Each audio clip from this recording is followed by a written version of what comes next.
G'day legends, we're going to be looking at symmetry today. We're looking at rotational symmetry, and we're looking at finding lines of symmetry in 3D shapes. This is a really tricky task, so good luck, and please watch this video again if you're unsure. Alright legends, good luck.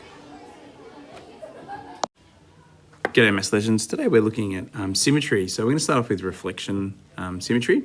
So that is when we can cut a shape in half, and then if you fold it over, it looks like the other side. So it's similar to what you guys did when you were younger in grade prep, when you did your little butterflies. So if we look at these shapes here, we can see there's a reflectional symmetry. So when we reflect the other side of this shape, it reflects on the other side, and that's just a simple symmetry. So we can see the line of symmetry here, okay? We can see the line of symmetry there. On the next shape, we've got a square, okay? And we can see there are a few lines of symmetry through that. We've got a nice vertical line, we've got a horizontal line, and we can see that we've got two diagonal lines. That means if we were folding it along that line of symmetry, it would be an exact, it's half. Looking over here at the reflectional symmetry of a triangle, we have three lines of symmetry. We've got one, which is the vertical, and then we've got two diagonals, okay? So if we were to fold it in half at that point, we would be able to, we'd have, all the ends would meet up. Then we've got, over here, we've got a rectangle, and we can see that we go vertical and horizontal for that one.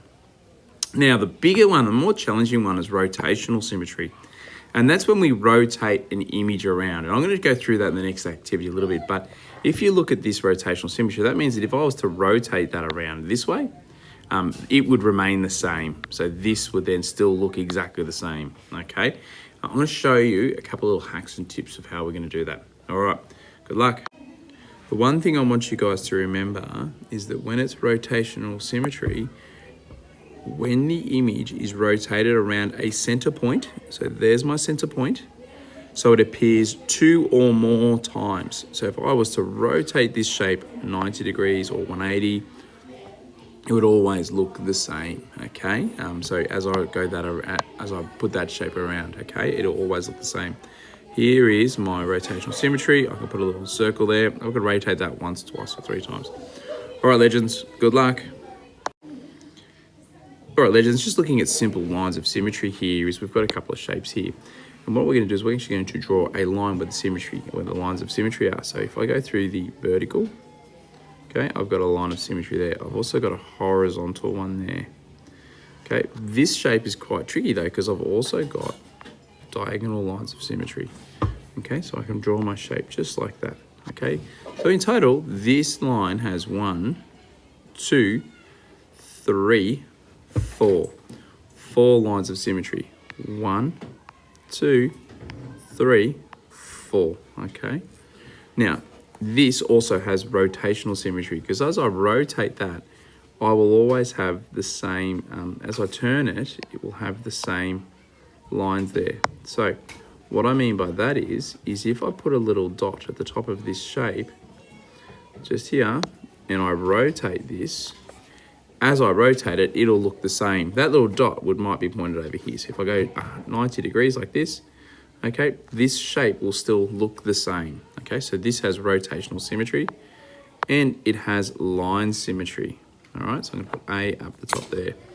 The next shape has got symmetry, okay? It's got line symmetry, okay? As I'll go through there, and I can do this and do that, it's got line symmetry. But that shape also, okay, as I rotate that through, that also has rotational symmetry. So I'm gonna put a B there too, okay? This shape here, now, this shape, does it have a line of symmetry? Well, yes, it does. If I fold it through here, it has line symmetry. But if I was to rotate this shape around, just with rotational symmetry, I would then have an arrow facing down here, okay?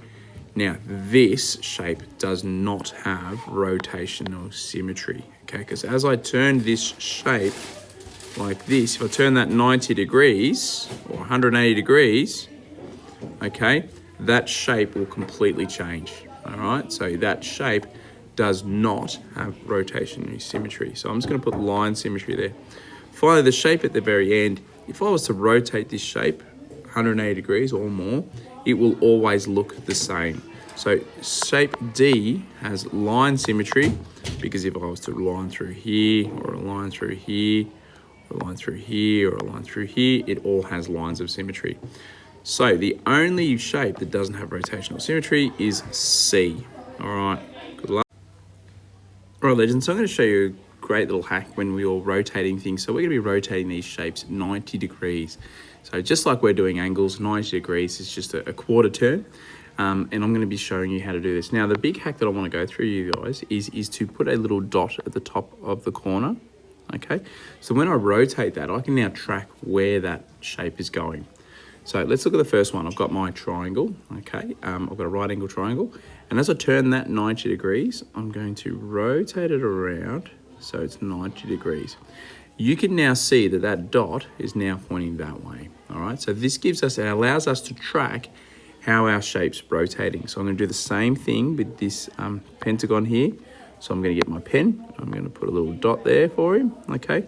And I'm going to rotate that shape 90 degrees. So as I rotate it around, you guys can see that that dot is now facing a new direction, okay? So I know this helps me keep track of where I'm rotating that shape.